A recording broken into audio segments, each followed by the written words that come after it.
সিরাজগঞ্জ সদর উপজেলা পরিষদ নির্বাচনে চেয়ারম্যান প্রার্থীর সাথে গোপন বৈঠক করার অভিযোগে 5 প্রিজাইডিং অফিসার ও প্রাথমিক বিদ্যালয়ের এক সহকারী শিক্ষককে গ্রেপ্তার করেছে পুলিশ। জেলা প্রশাসক মীর মোহাম্মদ মাহবুবুর রহমান জানিয়েছেন, রবিবার কাদাই এলাকার একটি রিসোর্টে সদর উপজেলার এক চেয়ারম্যান প্রার্থীর সাথে গোপন বৈঠক করেন যমুনা ডিগ্রি কলেজের সহকারী অধ্যাপক সিরাজুল ইসলাম, শহরের SB railway colony high school and কলেজের অধ্যক্ষ আশরাফুল ইসলাম সহ বেশ কয়েকজন।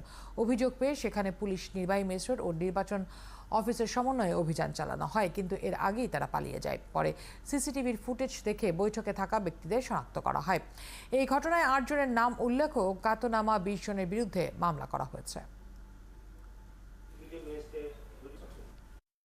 প্রযুক্তি ব্যবহার করে জড়িতদের প্রাথমিকভাবে শনাক্ত করতে পেরেছেন এবং ইতিমধ্যেই এই জড়িতদের মধ্যে যিনি ওই গোপন বৈঠকটা আয়োজন করেছেন তাকে এবং 5 জন প্রিজাইডিং অফিসারকে আটক করা হয়েছে।